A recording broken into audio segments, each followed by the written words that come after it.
নমস্কার বন্ধুরা, আরেকটি নতুন ভিডিওতে আপনাদের স্বাগত। বন্ধুরা, মানুষ ও প্রতিটি প্রাণীর জীবনে একটি অপরিহার্য অঙ্গ হলো ঘুম। মানুষ যখন গভীর নিদ্রা যায় তখন পারিপার্শ্বিক জগৎ থেকে প্রায় বিচ্ছিন্ন হয়ে যায়, আর তখন যেন আমরা একটা নতুন জগতে চলে যাই। রাত যখন গভীর, চারিদিকে নিস্তব্ধতা, দূরে কোথাও কুকুরের হালকা ডাক, জানলা বাইরের শীতল বাতাসের শব্দ, আর আকাশ ভরা অসংখ্য তারা। মানুষের পৃথিবী ধীরে ধীরে ঘুমিয়ে পড়েছে। কেউ দিনে ক্লান্তি ভুলে বিছানায় শুয়েছে, কেউ দুঃখ বুকে নিয়ে চোখ বন্ধ করে, কেউ আবার আগামী দিনের স্বপ্ন দেখে নিঃশব্দে নিদ্রায় ডুবে যাচ্ছে। কিন্তু কখনো কি ভেবে দেখেছেন, যখন আপনি ঘুমিয়ে পড়েন তখন আসলে কী ঘটে? শুধু শরীর বিশ্রাম নেয়, নাকি এর আড়ালে আরও গভীর কোনো রহস্য লুকিয়ে আছে? কেন আমরা দুঃস্বপ্ন দেখি? হঠাৎ কেন মনে হয় আমরা পড়ে যাচ্ছি? গভীর ঘুম বা কখন হয়, আবার কখনো কখনো স্বপ্নে যা দেখি তাই সত্যি হয়ে যায়।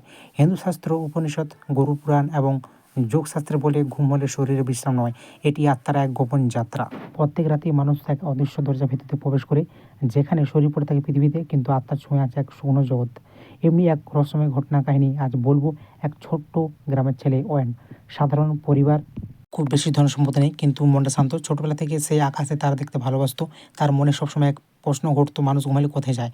কেউ বলতো ঘুম মানে ক্লান্তি দূর হওয়া, কেউ বলতো স্বপ্ন হলো মনের খেলা। কিন্তু অয়নের মন এইসব উত্তর মানতে পারত না। তার মনে হতো ঘুমের ভেতর নিশ্চয়ই আরও গভীর কোনো সত্য লুকিয়ে আছে। একদিন রাত্রে অয়ন খুব ক্লান্ত ছিল। সারাদিন কাজের পর খাওয়া শেষ করে বিছানায় শুয়ে পড়ল। বাইরে তখন পূর্ণিমার আলো ধীরে ধীরে তার চোখ ভারী হয়ে এলো, কিন্তু হঠাৎ সে অনুভব করলো তার শরীর যেন নিচে পড়ে আছে, অথচ সে নিজে উপরে ভেসে উঠেছে। প্রথমে সে ভয় পেয়ে গেল। সে নিচে তাকিয়ে দেখলো তার নিজের শরীর বিছানায় শুয়ে আছে। শ্বাস ছুলছে, বুক উঠানামা করছে, কিন্তু সে যেন শরীরের বাইরে।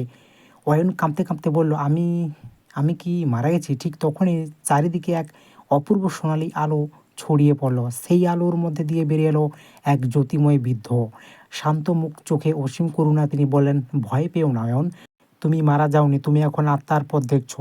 ঘুম হলো ছোট মৃত্যু। অয়ন বিশ্বাসে জিজ্ঞাসা করলো, তাহলে আমি এখন কোথায়? বৃদ্ধ বললেন, এখন তুমি জাগ্রত জগতে, বাইরে। এটি সেই স্তর যেখানে মানুষ প্রতিদিন আসে কিন্তু মনে রাখতে পারে না। অয়ন অবাক হয়ে শুনছিল। বৃদ্ধ আবার বললেন, শাস্ত্রে বলা হয়েছে নিদ্রা হলে মৃত্যুর ছোট বোন। প্রতিদিন রাতে মানুষ সাময়িকভাবে পৃথিবীকে ছেড়ে চলে যায়, সকালে আবার ফিরে আসে। অয়ন বলল, কিন্তু আমি তো সবসময় ভেবেছি ঘুম মানে শুধু বিশ্রাম। বৃদ্ধ মৃদু হেসে বললেন, শরীরের জন্য বিশ্রাম, কিন্তু আত্মার জন্য যাত্রা। বৃদ্ধ হাত তুলে আকাশের দিকে ইঙ্গিত করলেন। সঙ্গে সঙ্গে অয়নের সামনে 3টি আলোকদ্বার খুলে গেল। প্রথম দরজাটি উজ্জ্বল। বৃদ্ধ বললেন, এটি জাগ্রত অবস্থায়, যেখানে তুমি এখন পৃথিবীতে থাকো। শরীর, ইন্দ্রিয়, কাজ, সংসার সব এখানেই। দ্বিতীয় দরজাটিতে অসংখ্য স্বপ্ন ভাসছিল। এটি স্বপ্নলোক। এখানে শরীর ঘুমায় কিন্তু মন জেগে থাকে। তৃতীয় দরজাটি ছিল সম্পূর্ণ নির্ভয়। না আলো, না শব্দ, শুধু গভীর শান্তি। বৃদ্ধ বললেন, এটি সুষুপ্তি, গভীর নিদ্রার জগৎ। এখানে আত্মা তার উৎসের সবচেয়ে কাছে পৌঁছে যায়। অয়ন সেই দরজার দিকে তাকিয়ে হঠাৎ এক অদ্ভুত শান্তি অনুভব করলো। অয়ন জিজ্ঞাসা করলো, তাহলে ঘুমের মধ্যে আত্মা কি সত্যি শরীর থেকে বেরিয়ে যায়? বৃদ্ধ উত্তর দিলেন, সম্পূর্ণ নয়, আংশিকভাবে। তিনি বললেন, মৃত্যুর সময় আত্মা শরীর পুরোপুরি ত্যাগ করে, কিন্তু ঘুমের সময় আত্মা শুকনোভাবে শরীরে বন্ধন ঢিলা করে। ঠিক তখন অয়ন দেখল তার শরীরের সঙ্গে একটি রূপালি আলো সুতো যুক্ত আছে। সে অবাক হয়ে বলল, এটি কি? বৃদ্ধ বললেন, এটি প্রাণ সুতো। পাশ্চাত্য জগতে একে সিলভার কর্ড বলা হয়। যতক্ষণ এই সূত্র অটুট থাকে, আত্মার শরীরে ফিরে আসে। মৃত্যুর সময় এই সূত্র ছিন্ন হয়ে যায়। অয়ন নিঃশব্দে কাঁপতে লাগলো। হঠাৎ চারপাশে অসংখ্য দৃশ্য ভেসে উঠল। কোথাও মানুষ কাঁদছে, কোথাও কেউ উড়ছে, কোথাও মৃত্যু মানুষ জীবিতদের সঙ্গে কথা বলছে। অয়ন বলল, এইসব কি স্বপ্ন?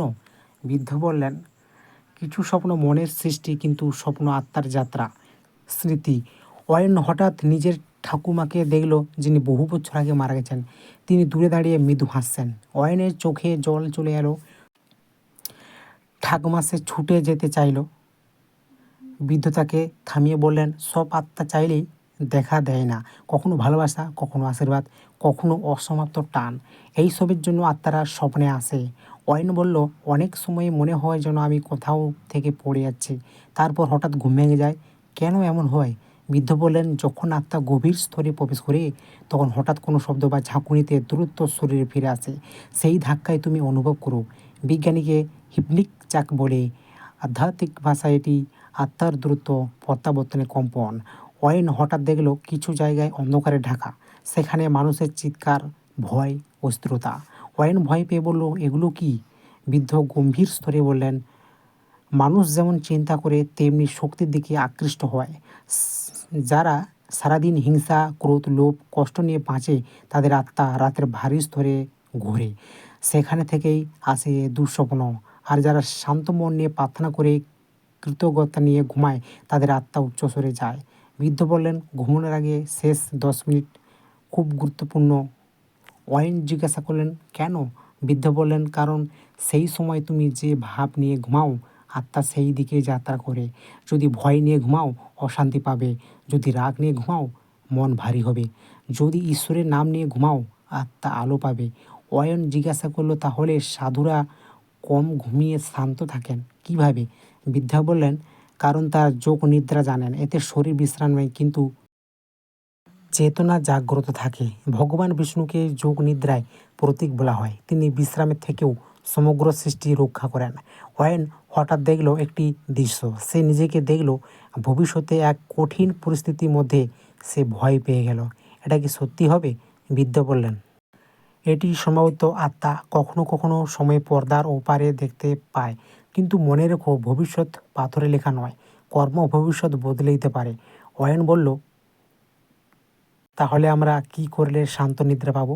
বৃদ্ধ বললেন, 3টি বিষয় মনে রাখবেন। শুদ্ধ মন, ঘুমোনোর আগে ঝগড়া, রাগ, ভয় সব ছেড়ে দাও। ঈশ্বর স্মরণ 1 মিনিট হলেও প্রার্থনা করো। ক্ষমা, যারা কষ্ট দিয়েছে তাদের ক্ষমা করো। আর নিজের ভুলের জন্য অন্তরে ক্ষমা চাও। যে মন হালকা করে ঘুমায় তার আত্মা সহজে আলোয় পৌঁছে যায়। ঠিক তখন দূর থেকে ভেসে এলো এক অপরিচিত কণ্ঠক, ওয়েন উঠো। বৃদ্ধ বলেন, সময় হয়ে গেছে, তোমাকে ফিরে যেতে হবে। ওয়েন ধীরে ধীরে নিচে নামতে লাগলো। চারপাশে আলো মিলিয়ে গেল। এক মুহূর্তে সে নিজের শরীরে ফিরে এলো। হঠাৎ তার চোখ খুলে গেল। ভোর হয়ে গেছে। জানলা বাইরে সূর্যে প্রথম আলো। কিন্তু ওয়েন তার আগে মতো নেই। তার মনে হলো ঘুম শুধু বিশ্রাম নয়, এটি আত্মার এক গোপন সফর। আসলে ঘুমের মধ্যে আত্মা কোথায় যায় এর নির্দিষ্ট বৈজ্ঞানিক প্রমাণ নেই। কিন্তু হিন্দু শাস্ত্র, উপনিষদ, যোগশাস্ত্র এবং বহু আধ্যাত্মিক মতো বলে, নিদ্রা হলে আত্মার বিশ্রাম, শক্তি সংগ্রহ এবং শুকনো জগতের স্পর্শের সময়। হয়তো সব কিছু আমরা মনে রাখতে পারি না, কিন্তু প্রতিটি রাত্রে আত্মা যেন অদৃশ্যভাবে আমাদের নতুন শক্তি দিয়ে ফিরে আসে। তাই আজ রাতে যখন আপনি ঘুমোতে যাবেন, মোবাইল সরিয়ে রাখুন, মনের রাগ ছেড়ে দিন, চোখ বন্ধ করে একবার ঈশ্বরের নাম নিন। হয়তো আপনার আত্মাও আজ এক সুন্দর আলোর পথে যাবে। জয় শ্রীকৃষ্ণ। রাধে রাধে। ভিডিওটি ভালো লাগলে লাইক, শেয়ার, কমেন্ট করতে ভুলবেন না। আর কমেন্টে লিখবেন, জয় শ্রীকৃষ্ণ, রাধে রাধে।